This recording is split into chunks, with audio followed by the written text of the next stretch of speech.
As you can see from this, if you don't know knots, tie lots.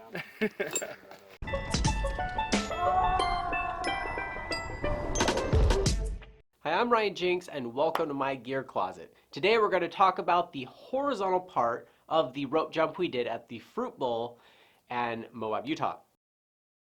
And we did an experiment to see if more lines meant a safer rope jump.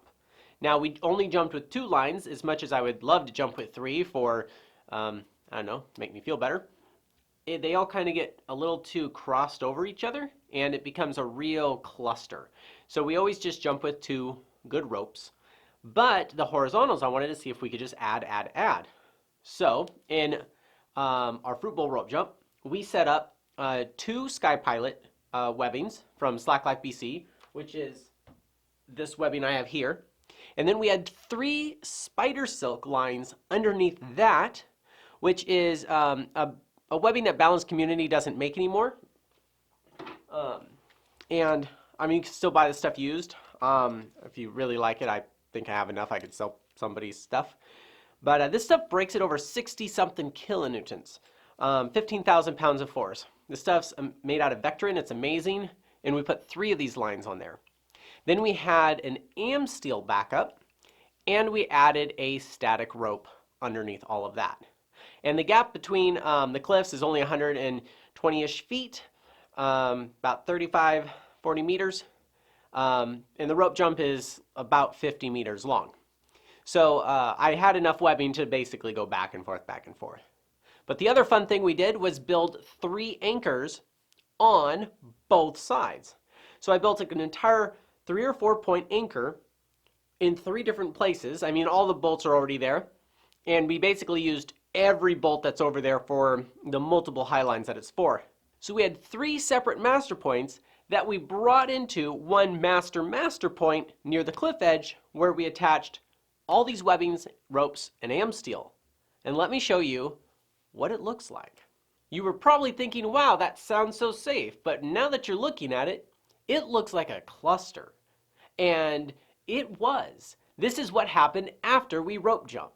And you can see at the master point that it was super full and clustery. And the anchors were fairly spread out, so they were all over the place. Okay, we have 3 anchors. I have one way back there, I have this one here, and then our main one.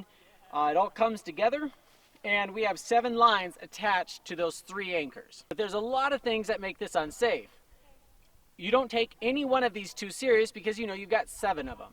They all get wrapped around each other, and if we were to fall on a super loose spider silk backup, we could get really hurt. Another concern with such big loops is if the main line were to fail and your rope jumps were to drop onto the backup lines, you're going to drop significantly over there, and we're pretty close over there. So you might hit the cliff and die. Now before you troll me, please watch the whole video. I make it sound dangerous and sketchy so people don't rope jump. But there was a lot of thought that went into that, and even though it got really messy and ended up being a horrible bitch to try to slide over to the middle to take the ropes apart and de-rig, it was pretty safe. The main line that we were jumping on was the Sky Pilot because it has 10 to 14% stretch, and we tightened it to probably about 2 kilonewtons. Making it tighter gives it a little bit more of its stretch properties, and then it kind of bottoms out on some of the other lines. Now the other lines at the bottom of the force were not tight.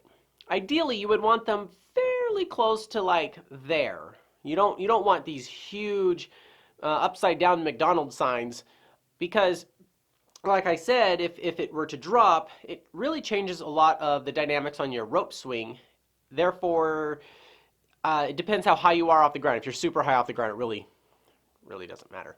But we're close enough to the ground for us to care about that. Because at 50 meters long of a rope jump, you're close enough to the ground that a heavy person, like, you really got to consider these things. And the really a dangerous part, and where rope jump deaths have happened before, is being too close to the ground, actually hitting the ground without the rope jump failing. So make sure you know where the ground is. Always do test drops with heavy bags not 50 pounds, like heavy 200-pound bags of rocks. And make sure nobody's underneath that in case they come out of the bag. And there's a lot of tests that you really want to make sure before you risk your life that are ready and good. Now that I've got that out of the way, our setup for the horizontal lines was bomber, and a rigging plate would have made that way cleaner at the master point. But I didn't have that. We were just fooling around. We had lots of webbing, lots of anchor material. Why not? We had 3 days to fool around with it. So it was safe-ish, and everyone had fun, and there was no whoopsies and close calls. However, I'm not going to rig like that again because it does become such a cluster. I'm going to put more of my eggs in fewer baskets. I still am not going to just clip climbing ropes to some high lines and start jumping off of things.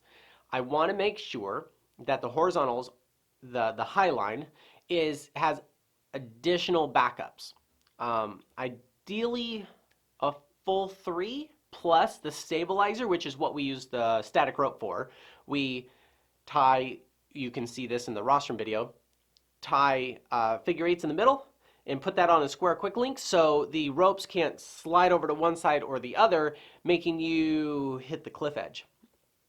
So the rope is a backup, but it's also tied to the square quick link, which is attached to the 2 sets of medium rings, which is what I actually tape 2 of those together. So the 4 of these rings is what we tie our ropes to, and that's what stabilizes that. But so let's say 3 ropes plus the stabilizing rope, but you still get a cluster. We had a cluster at the rostrum and I didn't like it. We just had more of a cluster at the fruit bowl. The next time I set up a rope swing, I'm going to try to measure the lowest point of the force on the stretchy main line and make sure the backups are right underneath that point so everything gets tight. Now when it comes back up, these are loose again and might flip over the top, but maybe better tapes or Velcroing periodically all the lines together so they stay organized. I don't like the idea of lines going over each other. They could just rub. We had no abrasion on anything after we derigged. There was no signs of any issues, and there was probably 20 to 30 jumps done on that setup. So it wasn't the end of the world. It's not as sketchy as I make it sound. It's very dangerous to set up rope jumps if you don't know what you're doing. So take all that in consideration when you're trolling me. Now this is my last rope jump video from the fruit bowl project that we did.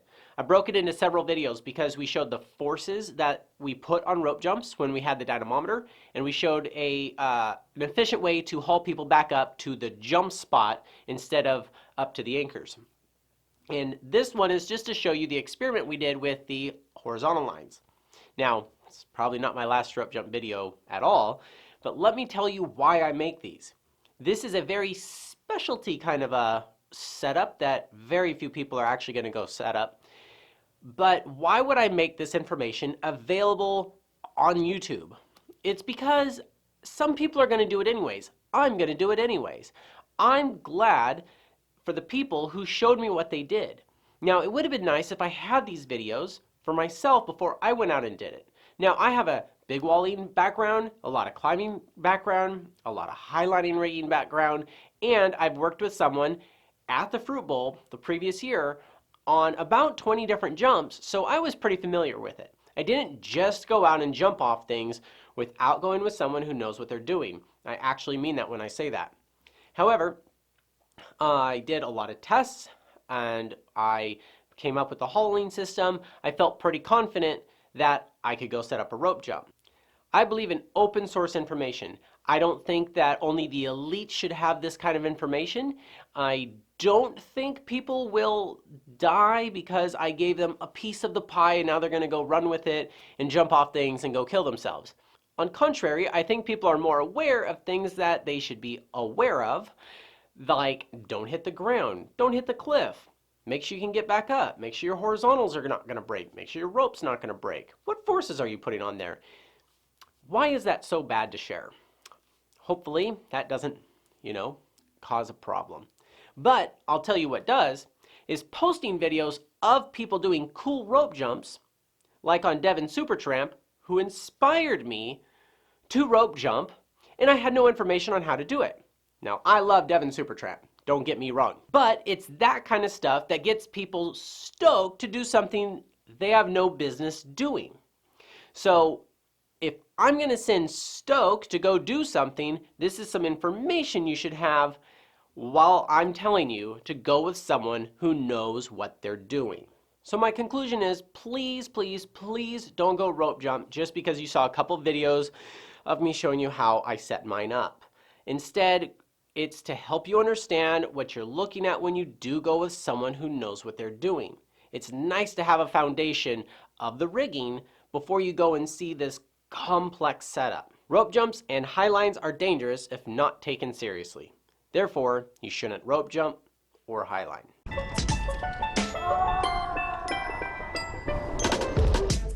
Hey, thanks for watching, but don't be an idiot and go risk your life doing things you saw on YouTube. This is just to either entertain you when you're bored or to give you a foundation of knowledge before you go out and get trained by someone in person. But until that happens, watch my other videos and don't forget to subscribe.